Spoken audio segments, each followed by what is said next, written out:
চুঁচুড়া বিধানসভার যে তৃণমূলের প্রার্থী দেবাংশু ভট্টাচার্য প্রতিদিনকার মতো আজও তার যে প্রচার সেই প্রচারে বেরিয়েছেন এবং আজকে প্রচারে বেরিয়ে চুঁচুড়ার যে চক বাজার যে পুরনো বাজার সেই বাজারে আসেন এবং এই বাজারে এসেই তিনি বিজেপিকে যে কটাক্ষ করেন যে বিজেপি এখন যে যারা এখন প্রার্থী হয়ে দাঁড়িয়েছেন তারা হাতে মাছ নিয়ে ঘুরছেন।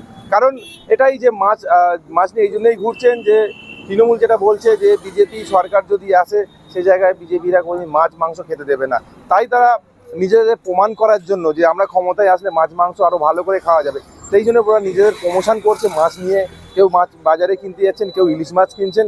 এইভাবেই দেখতে পাচ্ছি আমরা রাজনৈতিক একটা তরজা হয়ে দাঁড়িয়ে পড়েছে এই মাছ মাংস নিয়ে। যে কেন্দ্রীয় সরকার যে আগে যে আমরা দেখতাম কেন্দ্রমন্ত্রীরা যখন বিধানসভা ভোটে বা অন্য সময় যখন পশ্চিমবাংলায় আসতেন কোনো প্রচারে, সে সময় তারা সেই সময়তেই ওনারা আগে শুরু করতেন জয় শ্রীরাম বলে যে স্লোগান, সেই স্লোগান দিয়েই কিন্তু প্রচার শুরু করতেন। এখন যেটা দেখতে পাচ্ছি কেন্দ্রীয় মন্ত্রীরা যখন আসছেন এবং এসে যে প্রচার শুরুতেই মুখে যাদের শুনতে পাচ্ছি জয় শ্রীরাম ধ্বনি নয়, এখন যেটা শুনতে পাচ্ছি জয় কালীমা, জয় দুর্গা মা, এই বলেই তাদের কিন্তু প্রচার শুরু করছে। অর্থাৎ সব মিলিয়ে বোঝাই যাচ্ছে যে বাংলার যে কালচার সেই কালচার কিন্তু ইতিমধ্যে গায়ে রং লেগেছে বিজেপি। এটাই কটাক্ষ করছেন তৃণমূলের যে প্রার্থী রয়েছে দেবাংশু ভট্টাচার্য, সেই দেবাংশু ভট্টাচার্য। এবং এটাও তিনি জানিয়েছেন যে শিয়াল কুমিরের যে গল্প, শিয়াল কুমিরের গল্প করেও তিনি কটাক্ষ করেছেন। আরও ঐতিহাসিক বাজার এখানকার, তো মানুষের সাথে জনসংযোগও হলো। প্লাস এইবার বর্ষাকালে এখন অবধি মাছের ডিম খাওয়া হয়নি, মাছের ডিম কেনার জন্য আসা, মাছের ডিমও নেওয়া হলো। জন্তুদারা সব আছে, বাইশ যারা আছে সবাই আছে, তো মাছের ডিমও কেনাকাটি হলো, সবজি টবজিও কেনাকাটি হলো কিছু। বিজেপি মাছ নিয়ে কেন ঘুরছে? আমরা আপনাকে একটা কথা বলি, আমরা এই শিয়াল পণ্ডিতের গল্প মনে আছে? মানে 7টা কুমিরের বাচ্চা ছিল, ঠিক আছে, তো বাবা কুমির রেখে গেছে তার 7 ছানাকে, বলেছে এদেরকে পড়িয়ে আপনি আপনার মতো পণ্ডিত বানান। তো শিয়াল পণ্ডিত বানানোর বদলে 6টা কুমিরের বাচ্চাকে খেয়ে নিয়েছে, ঠিক আছে। এবার বাবা কুমির একদিন এসছে দেখতে ওই ছেলেটা কেমন পড়াশোনা করছে দেখি, তো একটা কুমিরকে তুলেই 7 বার করে শিয়াল পণ্ডিত দেখি আপনার 7টা ছানা দেখিয়েছিল, ঠিক আছে। এবার এই যে শিয়াল, তাকে এই যে কুমিরটা তুলে দেখাতে হচ্ছে আর বিজেপি নেতাদের মাছটা তুলে দেখাতে হচ্ছে, দুটোর মধ্যে কোনো তফাৎ নেই।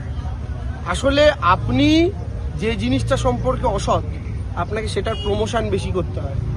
ওরা ভালো মতো জানে ওদের গায়েটা সেটে গেছে, ওরা ক্ষমতায় এলে মাছ মাংস ডিম বাঙালি খেতে পারবে না।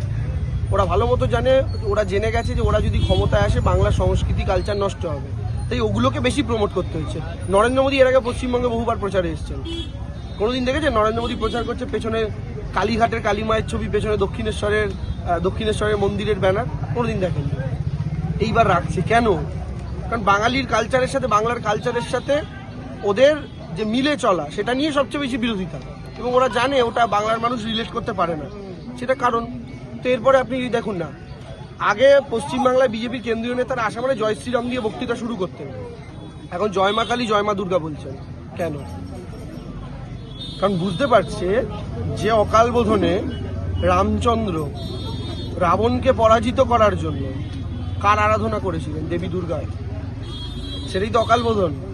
মা দুর্গাকে 108টা পদ্ম দিয়েছিলেন, একটা পদ্ম মিসিং হয়েছিল বলে নিজের চোখ, তাকে যেহেতু কমললোচন বলা হয় তাই একটা চোখ তার পদ্ম সম, সেটা খুলে মাকে অর্পণ করেছিলেন, করতে গেছিলেন যে মা আমার তো একটা পদ্ম হারিয়ে গেছে, 108 নম্বর পদ্ম, আপনি আপনার চোখটা রাখুন।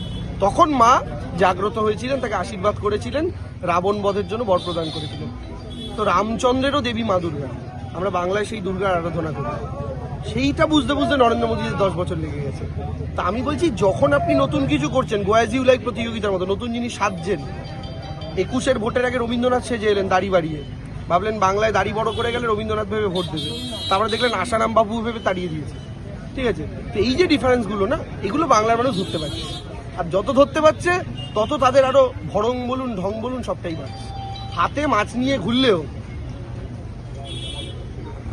ঠিক বাংলার মানুষ মনে হচ্ছে না ওদেরকে। আরও জানিয়েছেন 2021 সালে যখন প্রধানমন্ত্রী এখানে এসেছিলেন পশ্চিমবাংলায়, তখন কিন্তু তার মুখে ছিল দাড়ি এবং তিনি নিজেকে ভেবেছিলেন যে রবীন্দ্রনাথ ঠাকুরের যে কালচার, সেই বাংলার কালচার তিনি এইভাবেই এসেছিলেন বাংলাতে। কিন্তু বাংলার মানুষ বুঝিয়ে দিয়েছে রবীন্দ্রনাথ ঠাকুর নয়, তিনি আসারাম। সেইভাবে ওনাকে কটাক্ষ করেছেন বিজেপিকে। তৃণমূলের যে প্রার্থী হয়েছেন দেবাংশু ভট্টাচার্য। এ বিষয়ে আপনারা কি বলবেন অবশ্যই কমেন্ট করবেন, কমেন্ট বক্সে এই ধরনের খবর পেতে নজর রাখবেন ডিএনএন বাংলায়। ডিএনএন বাংলা সবার মনে সবার ফোনে।